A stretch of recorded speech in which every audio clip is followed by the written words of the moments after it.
my name is Justin Nikoto, and today I'm going to talk to you guys about my emerging practice that I chose. And today I chose to talk about virtual reality and augmented reality and how it is important in occupational therapy.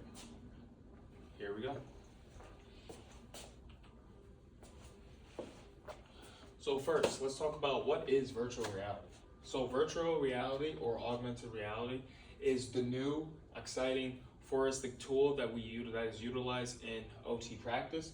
It has potential to be able to help education, gaming, and marketing in various of other different ways. Some ways that OT utilizes virtual reality, especially for children, we'll be able to use virtual reality in a way of, let's say that the kid has some tactile movement. So there's apps that you can download on those augmented reality or VR headsets that you are able to guide tactile movements in games, scenario based for those specific patients, so that they can be able to get back to their daily occupations that they're willing to do. Next, both of these technologies are also great tools that can be utilize and also enable individuals to experience a virtual and also a real world scenario while they're going through their intervention. VR is specifically markets the great community, the gaming community, whereas AR, augmented reality, they utilize real life experience. So I'm in King's College, my alma mater, and I was able to utilize the AR headsets that they had, and it was really cool to be able to go onto those apps that they have that you can download for practical practices. So last year for anatomy, we were able to go on this app you were able to go on a body structure and you were able to utilize and pick around the different parts of the body.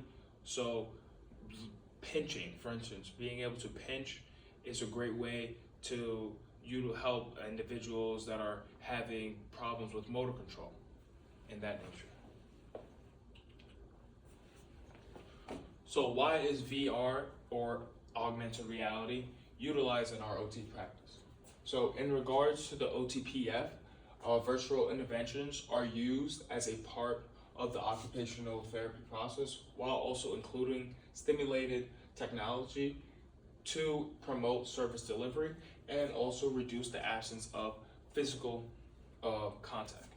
So it allows the patient to be able to interact and do the interventions that are meaningful to them, and will have the caregiver be able to help while also having the patient get that fun in an augmented reality or virtual reality world. VR practice has been shown to encourage more repetition during client intervention and to also allow for faster motor skill development and recovery while keeping the client distracted from realizing that they're repeating the same motion. And I found that was very cool from the AOATA website, the American Occupational Therapy Association website. And it's in one of the reference that I found. So that was pretty interesting to figure out how important VR or AR reality can be used in OT.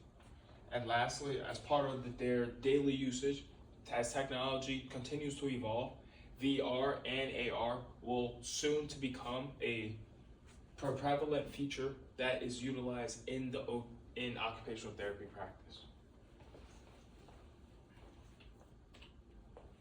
So let's talk about some of the disadvantages of using VR or AR in the occupational therapy practice. So some of the disadvantages that I found from research was that promoting VR or to OT practice can be very beneficial for the future of our OT. However, there are some disadvantages that we can discuss. So some of the disadvantages could be financial stability. So a lot of these VR or AR headsets are pretty expensive, so it wouldn't be feasible to cater towards every child or every patient that wants to be able to get into VR. training, so that could also be something that it can be a disadvantage. Another disadvantage could be only the education aspect of it. So not a lot of people know about VR and AR reality or the headset that they have. So having a lot of more clients educating them on the importance of why do we use VR, what's the importance that it's used into the intervention plan, and how it can benefit you in your ADLs or IADLs occupations, or the meaningful occupations to that client. And like I said, cost efficiency, I think that's just the main big thing about one of the main disadvantages of it. Now moving on to the advantages of utilizing VR or AR, augmented reality in OT practice. It can allow the patient be able to work around physical pain and sensory limitations while also improving functioning and promoting new skills for that client. Utilizing this in a treatment session is great to care for patients with stroke, spinal cord injury, and also Parkinson's disease, which can also help them be able to utilize those different apps to be able to implement that intervention treatment into their ADLs or IADLs, or those meaningful occupations that they are catered towards, that through a mounted headset device. I was trying to get one from the King's College facility where I was able to use it, but I was unfortunately was not able to find one.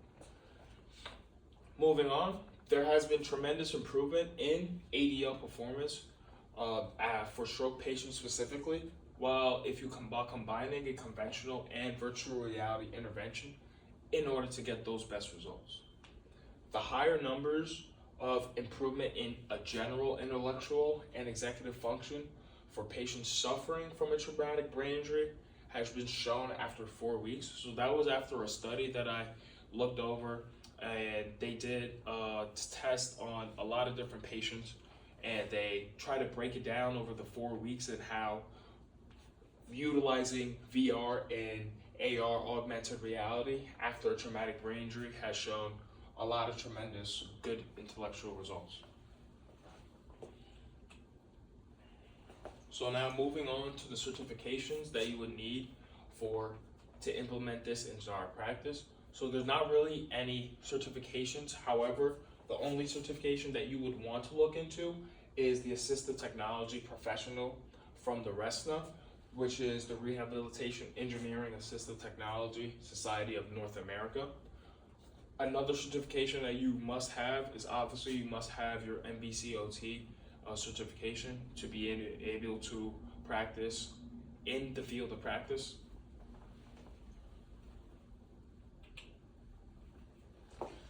Now, how is VR and AR utilized in the current community of our practice, either through the AOTA Association or the POTA? So some of the groups that I have found was, first, I thought it was very interesting with this first group, Be Inspired Group. It's an occupational therapy group based out of Australia, and they really specialize on trying to improve the health management through sensory limitations. And this group was founded in 2024 in Australia to embrace the innovations and also share knowledge while having a holistic client-centered approach to analyze clients' functionalities and occupational demands through occupational performance.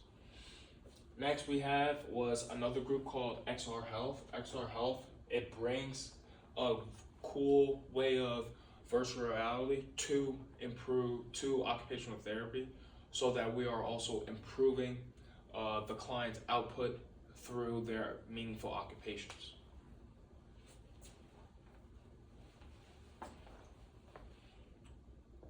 And this is my works cited page, and I hope my presentation really got you to put your thinking brains and thinking caps on how VR, virtual reality, or augmented reality can really be beneficial to the practice of OT.